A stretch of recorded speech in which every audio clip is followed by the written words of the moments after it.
Welcome to the Dr. Lake Show.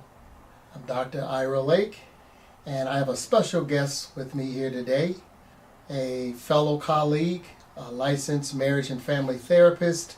I want to welcome Mrs. Carrie McCoy. Carrie, how are you? Thank you so much. I'm doing well. How are you? I'm doing just great. Good. Carrie moved across the hall, the office hallway from me, and we struck up a friendship, and we share some things in common with our counseling practice. And so I thought it'd be great if we would come on together and talk to you, the viewing audience, about some of the things that you may be experiencing in your home, in your marriage. And so we're going to have some light banter between us, just kind of talk, get to know each other. And at the end, if you are impressed and you would like to talk to her directly, her information will be on the screen. Mine will as well. So once again, welcome to the Dr. Ira Lake Show. Glad you're a part of our special program. So Carrie, how long you been doing counseling? Well, I attended Cal State San Bernardino, go Coyotes, and just a really great program. I finished my bachelor's degree and then went right into my master's degree. I had already had my boys, I decided to go back to school. And so that was quite a challenge. Wow. But I really feel like I wanted to be that parent that was like, do as I say, not as I do. And so I wanted to go into the helping field. I've always been a natural therapist, I feel like. So it just fit. It fit me to go into there. It was quite a challenge with two young boys. They were 18 months and 3 years at the time, 3 years old. But I did it. I somehow managed it, parenting, and luckily my husband was a great support system. Wow. So yeah, I feel like they really pushed me to be that parent, to say, you know what, school is important, and not just say it without the background, but really show it that school was important. So the master's program that I was into at Cal State San Bernardino, 12 people are chosen every year. So it's a very intimate program. We go in depth in our own childhood. So psychodynamic therapists, most of our instructors were psychodynamic therapists, and we really had to go on a journey into our own discovery of our own childhood. Tell the viewing audience what psychodynamic therapy is. Yes. So psychodynamic is based off of Sigmund Freud's psychoanalytic theory that basically says our childhood experiences shape who we are. And so we have to look at those childhood experiences, we believe as psychodynamic therapists, in order to heal and deal essentially from the things that we learned in childhood, the good and the bad. So it was a wonderful program. Hard. It was hard. I always say I would rather do manual labor than the emotional labor. I'd rather build a house, a church, you know. Yes, yes. That emotional labor is like, woo. But I'm really happy because I learned so much about myself and parenting, and it was a really amazing experience. So I'm piggybacking on that. Yeah. Nobody likes to dig up their past. Oh. And the first thing you do as you trained to become a therapist is they go down and they dig that stuff up. Stuff sure that you don't want anybody to know you got all tucked away, and we act like it just doesn't exist. Yes, I'm fine. Yeah. Tell us why that's so important for us to dig that stuff up. Yes, because in this field, it's a lot different than other fields. You know, I would even say jokingly, like, we can't do this. We wouldn't have to do this with an accounting degree, you know. But the reason is we can only go as far as we've gone with our clients. And that's maybe a concept that doesn't make sense, but how can I go there with somebody with their childhood if I wasn't able to do that on my own? And it's sort of like the parent who, we see it a lot in like trauma cases, sexual abuse cases, where the parent cannot validate that child's experience. Well, guess what? A lot of times that parent has never dealt with their own trauma issues. So how could they, let me word it differently, if they were to shine a light on their child's trauma, guess what it would do? Dr. Lakes, you know this. It would shine a light on theirs. That's right. And so how can I be a good helper if I haven't ever discovered my own? You're raw. You're vulnerable when you're looking at this stuff. You don't want this stuff to happen in therapy with a client. So I feel that they do that so we can heal and deal with our own stuff. Not that we're 100% like cured, Yes. but we're aware of the things that might trigger us or take us back to that place. And let me go a step further with you with this. There's no way you can be genuine and real. That's right. And that's the first thing that the client picks up. Yes. They pick, okay, this is real. This is a genuine person here. Yes. They have the ability to go outside of themselves and go into me because they've been in themselves and they understand it. Yes. You can't fake No, this. You can't. You can't. And not everybody is, you might not have the best fit for a therapist. Not every therapist, but you're right. Being genuine is so important, and I really do strive to be a genuine person. Now, it doesn't mean I'm 100% all of the time. We can't be, right? Sometimes we hit these roadblocks in life, but I feel like school has really, it helped shine that light so I can take them there because I've been there.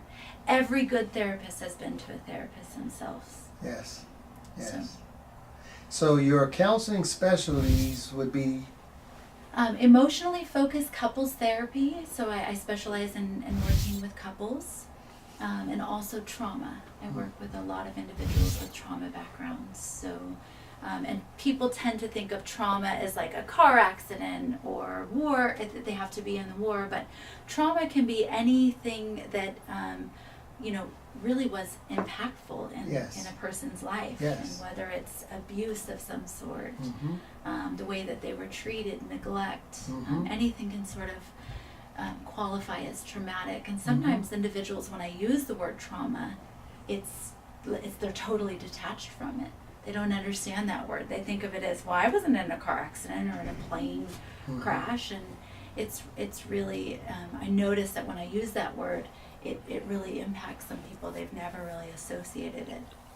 So I'm glad you said neglect because that is trauma. It is. And community violence or your neighborhood. Yes. And that's trauma. Absolutely. You know, I used to be live down more in Los Angeles, and I had to work with, part of my training was working with some areas that were known for gang violence. Yes. And to see these kids or adults come out of those neighborhoods. Yes. Wow. Absolutely. Even like the homeless population. There's a high correlation with post-traumatic stress disorder. They have to stay hypervigilant. Yes. In gang-affiliated communities, you have to stay hypervigilant because it's survival.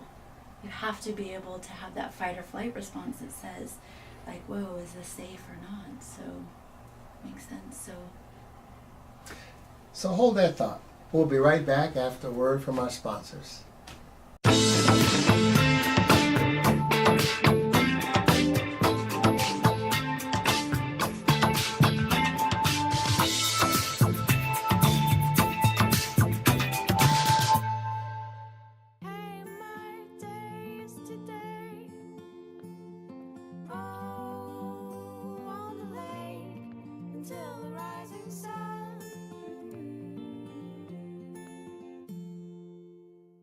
Welcome back to the Dr. Ira Lake Show. Our special guest today is licensed marriage and family therapist Carrie McCoy. I see attachment as having warmth. Can you comfort me? And this is in childhood or adulthood. Warmth, responsiveness. Can you respond to what I need? Can you respond to my cries? And we act out in very unsophisticated ways in adulthood. Yes, we do. We may not throw temper tantrums. Some people may view it as a temper tantrum, but when our needs aren't getting met, we do react. We have these knee-jerk reactions. Yes. So can our partner respond to those? And, one question I ask is, are you aware of when your partner's upset? 100% of the time, 99.9% of the time, they'll go, oh yeah. Well, how do you know? Sometimes it's not even through words, right? Yes. We're in tune to our partners. Yes. So responsiveness, can you respond to my needs or cries? And then sensitivity. Mm. Are you in tune? Do you have my mind in mind? Ooh. So it's really no different. I mean, we just kind of wording it different, but it's those three key pieces in order to have that secure attachment with our partners. And most couples that come in don't have all three of those components. And I think you're saying the same thing. You're just, different wording. So I feel like in couples counseling, what we're trying to do is get those components. Yes. To get them, first of all, to express their needs. Couples, first of all, want to come in here and they want to talk about content. They want to talk about, well, he's not doing the laundry and he's not following my schedule and he's not taking out the trash when all of these kind of surface issues. Yes. And I think couples have a really hard time going under those surface issues. I don't care about the trash, Dr. Lakes. You know what I mean? I could get you a schedule and say, okay, here. It's very pragmatic, yes, very anecdotal, but it has nothing to do with the trash. It's one of those three components that you're even talking about is missing. We have to find that. You teach where? I teach at Mount San Jacinto College. And what do you teach? I teach, right now I'm teaching Introduction to Psychology, so just scratching the surface of all psychology fields. So it's really fun because most people have never taken one. So we can relate, everything relates back to psychology. And that's what I tell them. That's the fun thing about psychology is everybody can relate to it as long as we're breathing, right? We can relate to it, seriously. And there is even studies with thalattology and death and dying. I even talk about that from the womb to the tomb. So absolutely. What's funny is when I first went into psychology, I thought, I'm going to be a psychology major. And I didn't even think I passed it. I was 18 years old, thinking I knew everything, like most 18-year-olds. And I just memorized the class. I just memorized everything. I didn't really make it my own and personalize it. So that's one thing I try to do with teaching is I try to make it fun and relatable to everybody. So I share some of my own stories and self-disclosure to help them understand. Because that first class I was like, nah, never mind, I'm not into psychology. Because I couldn't relate to it. But anyways, that's just a little... So this is a little side note. Let's have a little fun. Okay. Now, you're married, I'm married. Yes. My wife often hints that she thinks I'm using psychology on her. Don't therapize me. Yeah, are we in practice? Right. Do you get that? Oh, absolutely. I think, one thing my husband, he'll even say, I sort of depend on you sometimes, and he's honest about that, to sort of fix things. And I think one thing that people have to realize is we're human too. We have our own blind spots. Yes. So just because I may be an expert in the field, I'm totally blind to my own stuff. And so that's one thing I try, not always, but I try to be open to when my husband has some constructive criticism. But it is a thin line, right? Between what is that supposed to mean? Because I think that for our listening and viewing audience, I think their perception of therapists is that we have perfect marriages. Oh my goodness. And we don't. No, far from it. The only thing that we don't, we know how to work through this stuff. Yes. But I have faults like everybody else. That's you right. have faults like everybody else. And that's the only thing that I have tools that I learned that That's I pass right. on that I just use in my own marriage. That's exactly it. And I try not to be like this, presenting as this perfect person or that I have this perfect marriage. Marriage takes a lot of work. It takes a lot of effort. And I feel like we live in a society now where people are in love with their things more than people, and Yes. we throw away perfectly good things. We're like, I want a new couch, I'm just going to throw it away. And I feel like people do that with marriage too. And Yes. and it definitely doesn't get easier. My husband and I have been married 15 years, and it's something we have to constantly work on. It's the ebb and flow, right? Yes. So every couple starts Yes. to disconnect. What my husband and I can now do is look at each other and say, okay, we're getting off track. How can we get back? Mm-hmm. And I think by being open and honest about that, it's not like we're always like lovey-dovey and I love you so much all the time. We have to get back to that place. And as a cognitive behavior therapist, and when I work with my clients, but I use it for myself, Mm-hmm. I'm big on making sure that I keep the right pictures in my mind. One of my models is we move toward what we see in our minds. If I focus on a lot of negativity, my wife could be sitting right there, and if I just focus on for a few moments, I can make myself not like her. Yeah.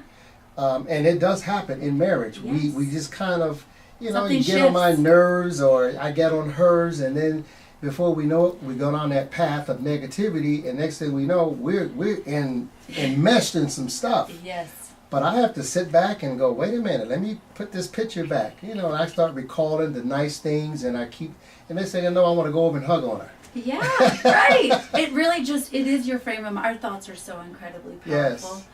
And I think you're saying it right, that when our partner does something when our needs aren't met, and I'm really big on taking responsibility. Well, what is it that your needs aren't being met? Because my husband's not a mind reader.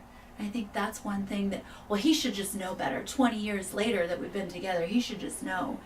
No, that's my responsibility to say, hey, I'm really needing this. I'm not getting this in you. And so when we have that negative frame of mind, like you're saying, we highlight that. We expand on that. And, well, I don't like the way that he brushes his teeth, or I don't. So you're right. We get this confirmation bias and we get these blinders on. One thing that I do when I first initially see a couple is, how did you first meet? And what happens is you totally see this, Yes.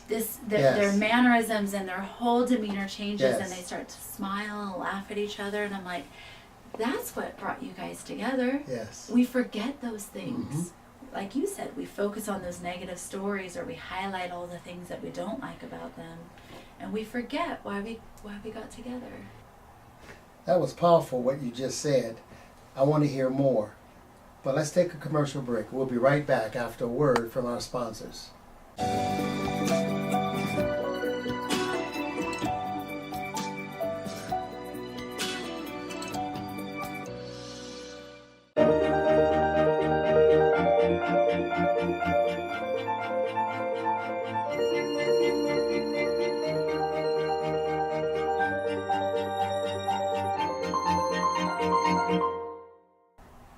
And welcome back to the Dr. Ira Lake Show.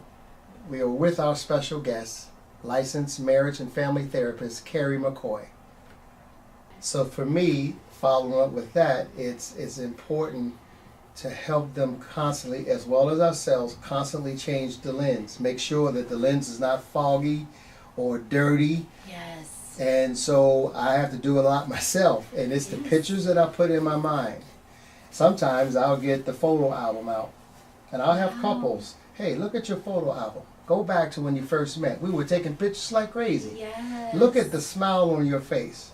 And the next thing you know, you see them softening up. You do. And then they go, oh my goodness, what happened? Right. They like look at each other like, Yeah. It's true. It's true. I sort of picture them that they were in this like really dark place, and then it starts to highlight, like, remember why you got together. And the thing that I think people don't realize is, obviously if you're in a very toxic, unhealthy relationship, Yes. that's a totally different story than what we're talking about. Yes. But if you've lost that path and you've gotten lost, you can get it back. And the problem is people want to throw these relationships away. Of course you're gonna, in a new relationship, you have those neurotransmitters in your brain. Yep. You got that good dopamine that's like, yes, this is new and exciting. That does dissipate in time. That's You don't right. get that feeling. That's right. However, if you get a new partner, and let's say you had maybe a not so bad relationship, you might look back and say, you know what? I have new issues with this partner. It's not going to be rainbows and butterflies all the time. So I feel like that we can be unrealistic when people think, well, I'll just get out of this relationship, I'll get in a new one. It's going to be rainbows and butterflies the first 2 years, right? That's right. It's going to be like That's right. dreamy and I'm so in love. And then 2 years, you know what, hits the fan and it's like, oh, here we go. We got a set of problems. We tend to reenact our past relationships. So it may look really nice in the beginning. After about 2 years, you may notice some things that start to remind you of your past relationships. And it's like, yes, of course you're going to reenact those things. We tend to be attracted to things that are comfortable, that we know, whether it's on a conscious or subconscious level. And unresolved issues always resurface. Bingo. It's just a matter of time. Bingo. So, you know, it looks good for 2 years or 6 months, Yeah, but there's a common denominator if I keep switching relationships. that's right. It's me. That's right. Yes. And that's that personal responsibility Yes. piece is, okay, are you noticing a pattern? Yes. You are the common denominator, and I think it's important, you know, that people have to be responsible. Couples want to come in and they want to, oh, it's all them. Like, come on, Carrie, you look at them and let's get this pitchfork, right? And it's like, I'm not about that. I'm about what's your role in the Yes. relationship and what's your role. Yes. And I ask them, what do you notice about this? Well, it's equal. That's right. So what is your role in it? So let's switch gears and Okay. stay with that, but let's talk about the other specialty that we do. I have a saying, and this is an Iraism. Yeah. For those of you who don't know what an Iraism is, it's something that I made up, but it's actually true. It goes like this. Who we are in life is largely determined by our choices. But how we do love and relationship is hardwired by our childhoods. Yes. So let's talk about childhood trauma. Yes. And just like you, I know you come across a lot of people who are still feeling and dealing with the effects of something that happened when they were little or in their teen years, some traumatic event. That's right. How do you work with them? What's your approach? Well, with everybody, it's different. It really just depends on each person, but having that empathy. Empathy is so incredibly important to, I feel like in childhood we don't have the voice. We don't have anybody sometimes to advocate for us. Yes. And so we lose our voices in childhood and what's happening for us and what's going on. And many times we may internalize that. And what I mean by internalize is we take that on as it's our responsibility. Let's say you had a traumatic childhood with your parents, and maybe your parents ended up splitting up. A child may internalize that as something's wrong with me. I'm bad. That's why mom and dad are not together. Or if I would have just brushed my teeth more, if I would have just followed the rules, maybe mom and dad would be together. And nobody's there to advocate to tell that child, absolutely not. It has nothing to do with you. And so I find that, like you said, we're hardwired to believe, and we may internalize, our boss, the way that our boss takes things out on us is, oh my gosh, there's something wrong with me, I'm bad. Those are those messages that are carried on. So I believe, and I'm a psychodynamic therapist, we have to go back there. That's right. We have to go back and look at those things. That's right. And a lot of people are, I don't want to look at my child. Well, of course not. Because many of us experience painful childhoods. And who wants to go back there? But how can we move forward if we're stuck? So I literally take them back to that 5-year-old, that 6-year-old, and we give that child advocacy. We say, let's give that child empathy. What did that child need? And with somebody who's never gone there, you know what they say? It's like I'm speaking a foreign language. I'm taking them to China and they've never read Chinese. You know what I mean? Yes. So it's going to take time. And, Yes. and we go as slow as we need. I look at it as like a lullaby if that's what we need. But what happens is if we can start to connect that inner child that sort of reacts in those unsophisticated ways I spoke of earlier, I believe that people can sort of grow up and sort of learn to speak for that inner child and say, this is what I need. I need to not be alone. I need somebody to be there for me and help me. Does that make sense? It does. And like you, I'm a firm believer you got to go back. We've got to go to commercial break.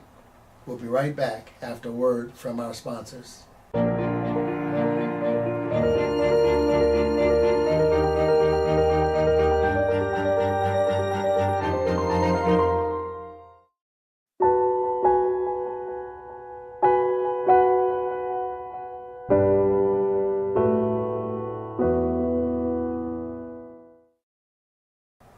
Welcome back to the Dr. Ira Lake Show.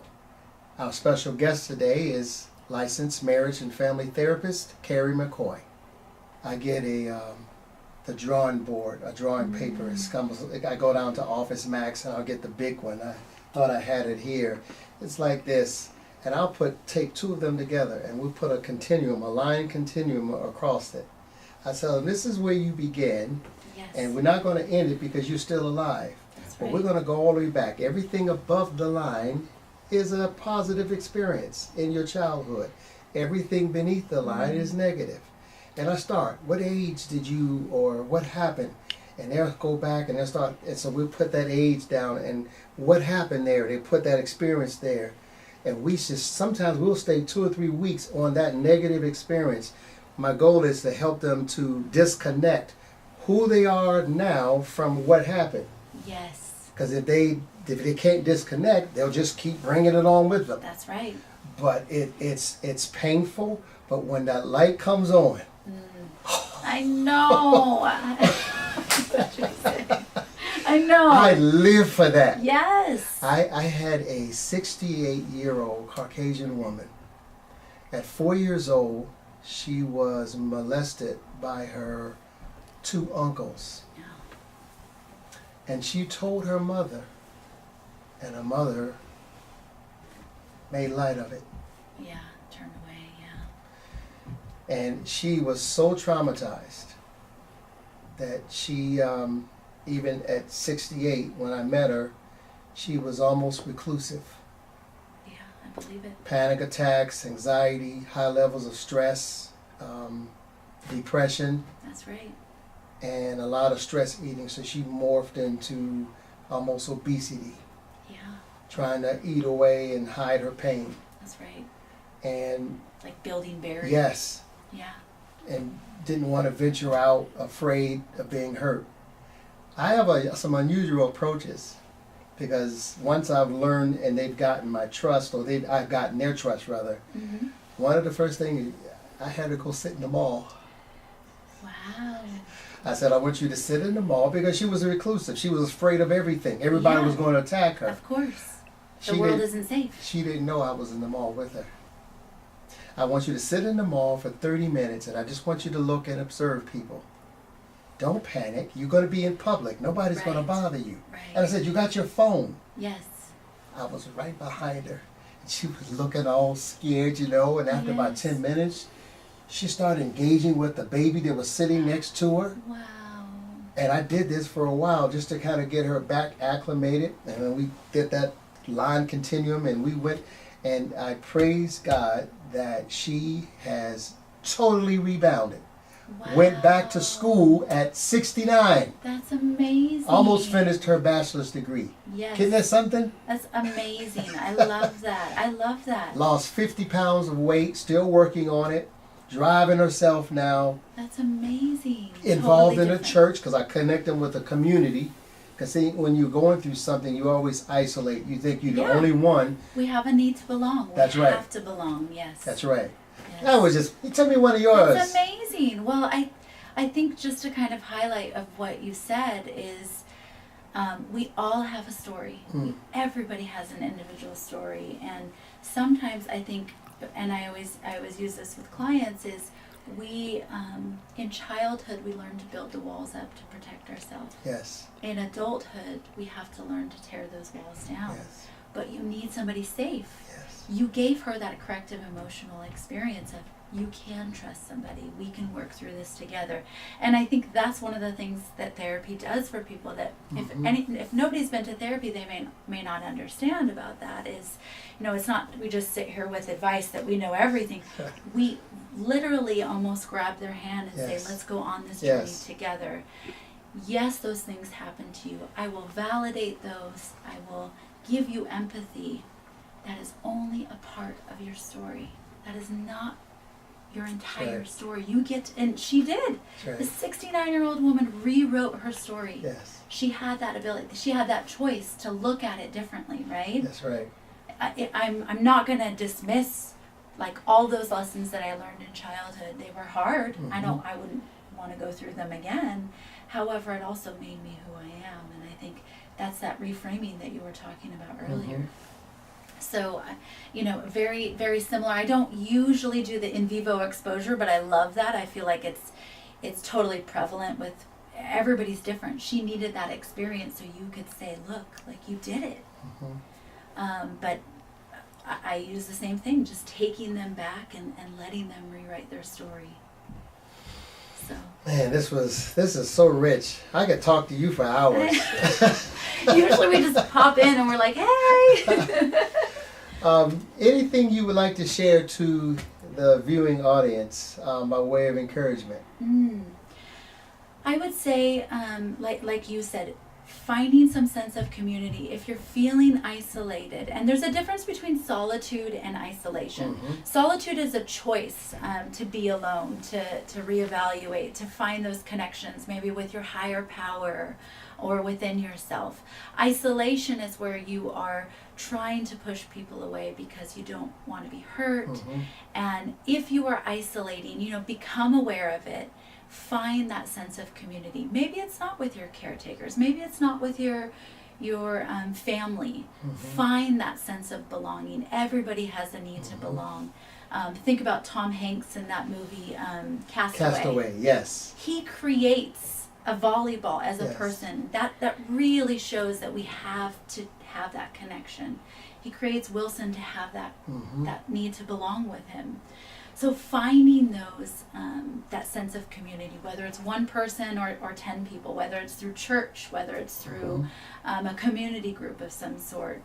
And it takes a really brave, courageous person to come to therapy. Try it. What have you got to lose?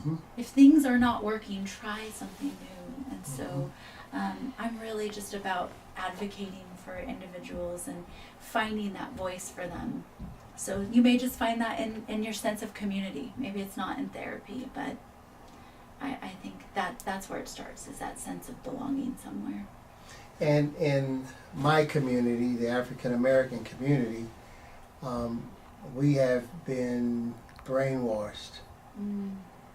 It's an inherent trait that we don't trust doctors, professionals, therapists, psychiatrists, because of the history shows us the social experiences, experiments that were done to us. And so one of the reasons why I'm doing what I'm doing is to debunk that myth that you can get help and that there are some qualified professionals that can help you. Genuine. Yes. Genuine. Otherwise you're going to be stuck. And like you, I believe therapy helps. I wasn't a proponent of it until I went to my first therapy. Yeah, you kind of have to. A good therapist goes to therapy, by the way. That's right. And I go every year. Good for you, yes. And people look like, oh, you go to therapy? That's right. But why wouldn't you? I mean, we don't want to do something if we don't believe in it. That's right. So I encourage you, if you are in that moment or that valley of decision and you're wondering, you're stuck, or you feel like nothing is happening in your life, I invite you to come and be a part of a therapy session. It literally can change and will change your life. After you've listened and watched this show today, if you would like to meet with Carrie here, she's a licensed marriage and family therapist, how can they reach you? How can they contact you? Look there in that camera and tell them. The best way to contact me is my phone number, 951-233-6923, or you can email me at carriemccoy, carimccoylmft@gmail.com. Say it again. Okay. The best way to contact me is through phone, 951-233-6923. Or you can find my website, www.carriemccoylmft.com. Or you can reach me through email at carimccoylmft@gmail.com. I think they got it. And if you're watching this program and you'd like to contact me, you can go to our website. It's www.imtasik.org. Or you can call our office at 951-774-1367. Feel free to contact either one of us. We will be more than glad to help you along your journey. I want to thank you for tuning in to the Dr. Lake Show. Next week, we're going to have another special guest, and I want to thank you, Carrie, for taking time out of your schedule to come and share. And I believe that what you did and what you shared was impactful, positively impactful. And I tell you, if I wasn't a therapist, I'd go to you. Thank you, Dr. Lake. You got this gentle, warming spirit. I could just sit there and Thank you. I want to tell all my problems. At least not in the produce section, right? No. Once again, thank you and have a great day until we see you again. Bye now.